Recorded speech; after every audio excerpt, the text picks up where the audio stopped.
Welcome in to Greenville Grit, Greenville residents in touch on 103.7 WTIB. This is the local show that keeps you connected and in touch with the issues that affect what's happening in your community. Greenville Grit is sponsored by Ribeyes, Kid Construction, and Greenville Toyota. Now, here are your hosts for Greenville Grit, Terry Williams and Michael Overton. Hello and welcome to Greenville Grit. I am Terry Williams and I'm here today with my co-host PJ Conley.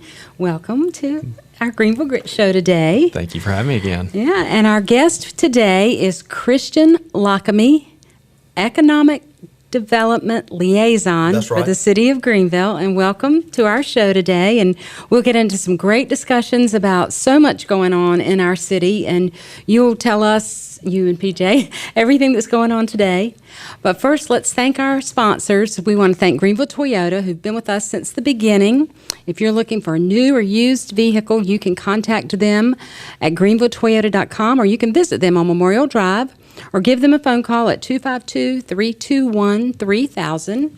Or you can also just go by and take a look at everything they have in their showroom and on their lot for sale in new and used vehicles. We want to thank Ribeyes Steakhouse. They've been with us for a long time as well, and they have wonderful steaks, a great salad bar. They have a location here in Greenville on Fire Tower Road, and they're also in Williamston. So if you're in that neck of the woods, stop over there, and they offer the same salad bar and great steaks, pork chops, all kinds of great food as well. And Overton Residential Properties. We are a full-service residential real estate company and offer rentals as well. You can visit our website at overtonresidential.com, and you can give us a call, too, at 252-375-8620. So we'll take a quick break and get back. We have a lot of information we want to share with you today and a lot to cover. We'll be back in a few minutes.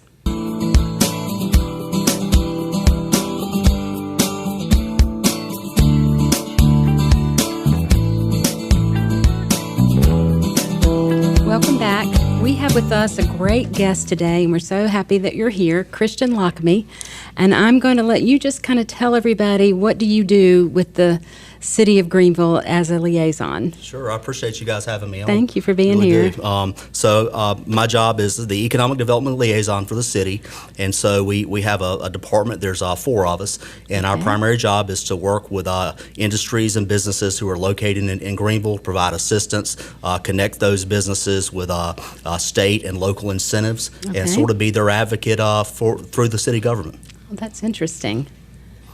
Yeah, Christian's got a tough job. I've been saying this ever since I got on the city council and during our planning retreat back in January.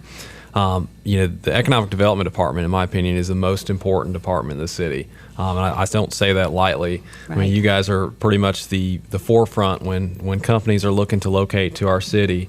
Your job is to help facilitate these companies to come to our city, give them any resources that are necessary, point them in the right direction. Mm-hmm. So it's almost the first impression that they receive of the city of Greenville, and your job is really important. I don't know if you could maybe let the listeners know a little bit more about some of the things that you do on a daily basis. When a company does contact you, what are the steps that they have to take, or what are the steps that you take to get them familiarized with the with the way the city can help them out in their endeavor. Absolutely. So we get what we call RFIs, requests for information, all the time on a regular basis. They typically funnel through NC East Alliance, which is our regional economic development organization. These are companies, a lot of them are industrial, some are office related, and what they typically are looking for, they'll give criteria, like for example, they'll say, we want to be within a 15-minute drive of an interstate, a designated interstate. We want to be within maybe a company that uses port shipping. So they may say our one criteria is we want to be 100 miles from a port. We're looking for a minimum population threshold. So we look at the RFI, we see if we meet it. Even if we don't meet it, we still submit options for those folks, just in case they want to look at Greenville. But on a regular basis, we are fielding those requests. And not only that, we're proactive too. We actually have targeted industries that we recruit, and we are actively going out recruiting those those industries, attending conferences, trade shows, doing any type of solicitations to those folks to try to get them interested in our marketplace. So I would imagine one question they always probably have too is what kind of workforce do we have to offer when they're trying to either come here or open up a new plant. So what do you tell them when they ask you about workforce? So we've got a pretty strong workforce. We have a young workforce. Our median age is about 26 years old, and we have a highly educated workforce. We are one of the if you look at the state of North Carolina, we are have the highest percentage, or not. We don't have the highest percentage, but we have one of the highest percentages of bachelor degrees among folks in our community that are age 25 and older. So, I believe we're a well-rounded community. I think over the years, specifically the last 10 years or so, we've sort of transitioned more from a college, a university city to more of a traditional city with a traditional economy. And so I believe we're ripe for future development and growth. So Pitt Community College, I would think, and the trades that they have trained people for would certainly be helpful with that workforce training. Absolutely. Pitt Community College has been very instrumental. We've had some programs that we've worked with those guys on, particularly for military in the past. There's also training. There's a couple of groups that we've helped with building reuse grants through the state, and they've also helped put them in contact with Pitt Community College, and they've helped them create some of the hires that were required. So we work on a regular basis with Pitt Community College. I've said this for many, many months. The city of Greenville is so fortunate to have two great institutions like Pitt Community College and East Carolina University. I mean, I kind of compare it almost like to a factory. And, every year we're having more and more graduates that are leaving the city of Greenville because they cannot find jobs. Right. And one of the things that I really campaigned on when I was looking to run for the city, for the city council, District 5, was that, I wanted to be able to come up with different incentives and different things that would bring people, bring companies here, so some of these students that are graduating, from Pitt Community College and from East Carolina University, would be able to stay here, and get the jobs, good dignified jobs where they could start a career and then, hopefully branch off and have a family and contribute to our society, in our city. What are some of the I know you guys are working on your new website, which I hope you could tell us a little bit about that. And then what are some of the incentives? I know that we have some local incentives from the city of Greenville offers, and then there's also some incentives that the state offers. What are some of the incentives that you guys are offering to bring these companies here so we can retain some of this top talent that's coming through our schools? Sure, that's a good question. Pretty much any city that gets in the business of economic development has to have a sort of, so to speak, a war chest, for lack of a better term, of incentives to offer. You have to be able to compete with those other cities for industries, and so we're doing the same thing. The first local incentive that we launched when we started economic development was called the Capital Investment Grant, and it's a grant that is based on the amount of capital investment that takes place.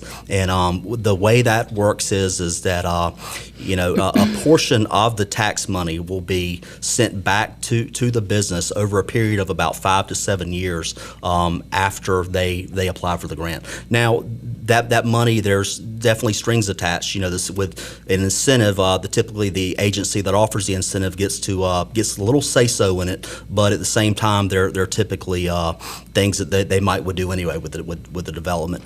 We also have a small business plan competition for that if you're a small business and you want to locate in either Uptown Greenville or West Greenville, then you are eligible for that program. And it's a program where you can get up to $15,000, maybe even $30,000, just depending on the funding cycle. Where it would you would get classes. It would teach you how to write a business plan. It would really it's a good process, and so it not only allows you to compete with other business owners for that funding, but it makes your business plan better and makes your model of your business we feel succeed in a better way. We also have there's a variety of state incentives that we that are available. I would say the most popular one that our office has been involved in is called the State Building Reuse Grant. And in an area like Uptown Greenville, or really anywhere in Greenville, if you have a building that has not been used for 5 years, and this company is creating jobs, and you can typically put them in touch with the state incentive. And what it does is it gives them money based on the number of jobs that they create to be able to go in and rehab that building. And the funds are tracked, the jobs are tracked, and then the contract closes out. Is how that works. And we've probably done, I would say, 20 or more of those over the last few years. And one of the most recent ones that we've done is Uptown Brewery, which is located right across from Scullery in Uptown Greenville. So would a manufacturing facility qualify for something like that? If they would. A building that hasn't been used, like in the industrial area, do they absolutely qualify? The thing is, though, the industrial park, Green Industrial Park, is actually not in our city limits. Right. So they would go through Pitt County Development Commission for the incentive. One of the things that we did when we first started economic development is we created targeted industries based on who we thought our community could support, and we looked heavily at industrial industries because those are the ones that typically bring in the most jobs and also have the most chance for increasing tax base. The problem is that communities that have economic development organizations that recruit industrial typically have industrial parks that they're in charge of to be able to place them. We don't have that. What we decided to do was sort of relook at our targeted industries, still recruit industrial, and still help Pitt County Development Commission, but also look at who would be best suited for our community. And until we can, look at future plans for an industrial park, we're still going to concentrate on that, but I think we're better suited for traditional business industries. So we're like the UPS and FedEx, that little strip, that is not in city limits. That's right. That's correct. Okay. It's in Greenville's jurisdiction. It's so close. You would think that it would be in the city limits. It's important too to make sure that we have a good relationship with Pitt County sure. as well, because Absolutely. just because we can't locate a company into the actual municipality of Greenville, it's still an economic boost for us because you're you're bringing jobs to the area. Those people are buying houses. Those people are spending money at the grocery store. They're spending money on retail items. So they're contributing to our economy, which is definitely a good thing. So I know you and I believe it's Wanda Uhas. You guys have been working pretty heavily together, and I read an article this morning talking about the impacts of having the interstate designation, and it was interesting to read how long it takes to get that designation. I think we'll hear by the end of the year if it goes through or not, but they said it could be multiple years before we actually get the interstate. But what Ms. Uhas was saying was that even though we don't have that designation immediately, as long as we get the approval for it, we can use that as a incentive to show these companies, hey, we are going to have one. It's coming, and it's something that a lot of cities are looking for. Like you had mentioned, sometimes you have these companies that come to you and say they want to be within 15 miles of an interstate, and to me, that's a huge difference for us, and I think that's a huge selling point for the city, and I know you guys will use that quite a bit probably over the next few years if we can get that, and hopefully we'll see some companies look at locating to our area. Absolutely. Interstate designation is huge. Again, when we get RFIs, requests for information, they're pretty precise about what they want. And, site selectors also use industry tools to be able to determine what communities will fit profiles for businesses they're looking to locate. And it's very common. Arbitrary things like interstate designation or proximity to a port, those types of things are really important, and it would help us if we had that interstate designation. From my understanding, 264 is already, there just has to be some very minor changes to make that happen. We get the designation as long as we construct it within 20 years, we're good to go. That's awesome. And so that's huge for economic development. Well, I think we're very strategically located between the ports, Wilmington, and of course Moorhead, and even Norfolk, and then the Global Trans Park. So we're in a really good position, and then we get that last piece of the puzzle with the interstate, and I think we'll be in really a pretty good shape. Absolutely. To draw in companies that might not have other woods looked at us. So I Absolutely. think that's really, really good, and it's exciting times. So there's other things going on. I read Facebook. I don't do a lot of Facebook, but a little bit about, and Alan's on Facebook, so he's always telling us everything that's going to be happening.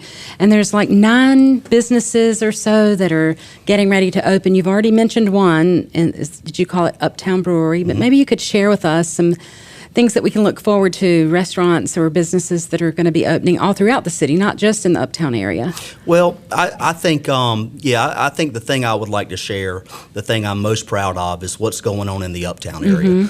We've got about $385 million worth of capital investment that's taking place down in Uptown, and what you're seeing is you're seeing several mixed-use developments. Right. One is going to be Sidewalk Development Company right at the old city fire and police parking lot, right beside right in Uptown. That's going to be about I want to say about a $30 million development, maybe $28 million development. It's going to have student housing, also market rate housing. It's going to have a good amount of retail space, maybe about 20,000 square foot of retail around the bottom. There's a rumor that there's a pretty good restaurant that's going to be located there.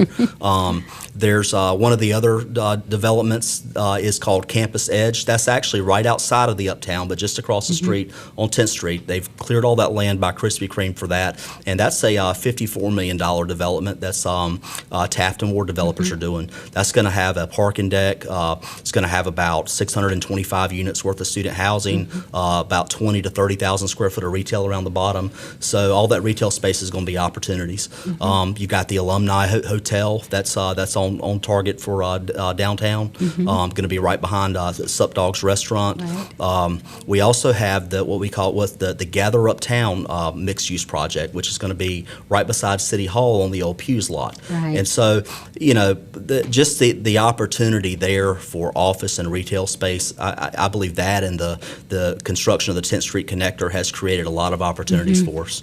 Now, where the hotel is going to go, there is a historic home there on the corner. Will that remain? Yes, ma'am. That's the W.H. Longhouse, Right there on the corner, right across the street from the parking deck. And it's my understanding that there's no plans for that. Yeah. I believe the plans are for the 2 lots right beside it, the I vacant see. lot, Okay. and also the lot where that East Carolina there's a small building on. That's right. Okay. So It's interesting. We've got 2 additional pieces of land in the Uptown area too, that have been kind of on center stage lately. One that I've been pretty outspoken about, not too excited about the city taking over, is the Imperial site, which is a large piece of land, approximately with what the city already owns. I think it's about 9 acres, a little over 9 acres of land over there. That's going to be a vital piece of land, right off of the 10th Street Connector. So that's going to be a really big piece of land.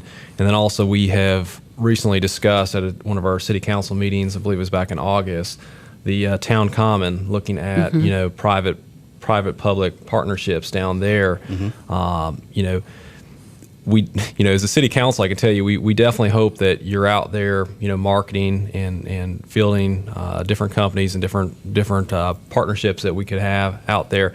I think those are 2 big pieces of land down there that are very desirable, in my opinion. I think that both locations are very desirable, and as a city council, I know we are very eager to see some potential ideas that might come forward in both of those locations. I don't know if you could give us an idea of where we're at with the Imperial site. Not everybody tunes into the city council meetings, but maybe you could give us kind of an idea of what's going on with the Imperial site right now, and if anything's developed from the town common as well. Absolutely. So the Imperial site is one we've been working on for a number of years now. I want to say we've had about maybe 3 to 4 city councils that have sort of been involved in that one.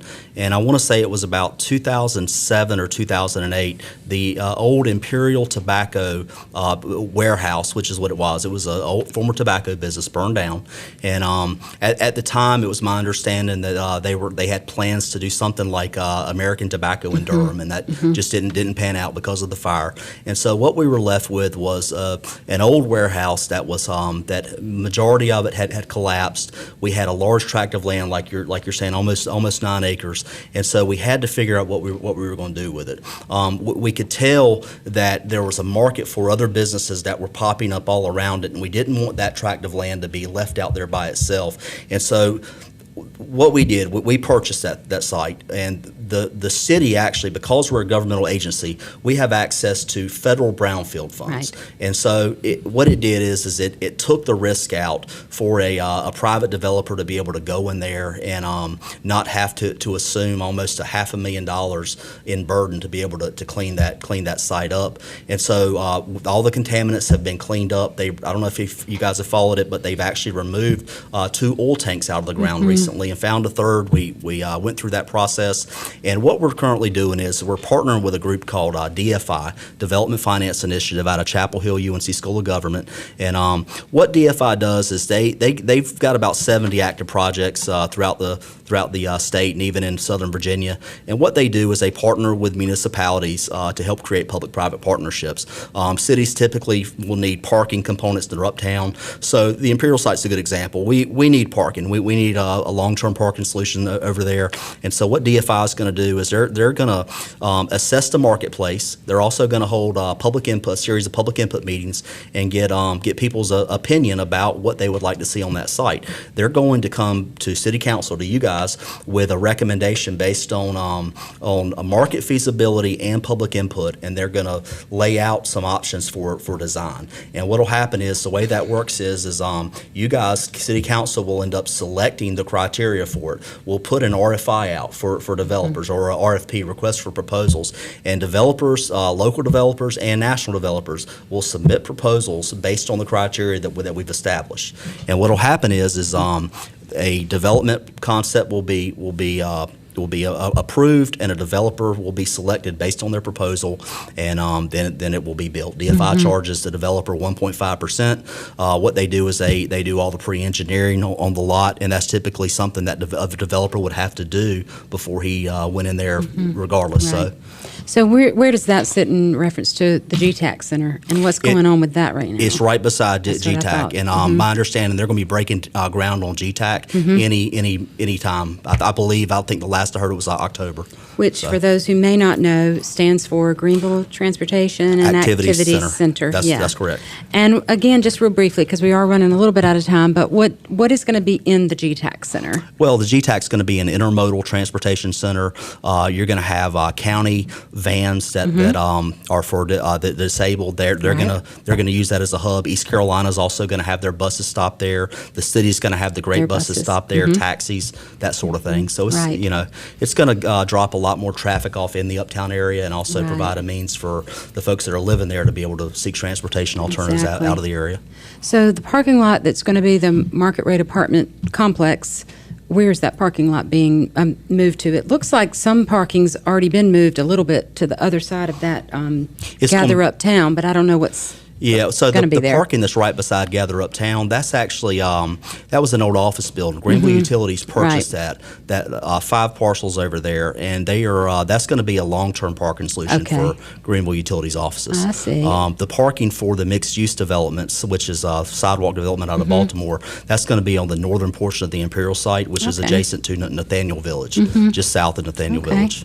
One of the things that we did one of the things we did with that in the budget this year for this fiscal year is we did allocate, I think it was about $500,000 to go towards hardening that lot over there in the Imperial site, which will also allow us for additional parking in the future, which would be nice. Which we need. Yeah. Well, let's take a quick break, and we'll come back and wrap up today's show. Camry SE's $199.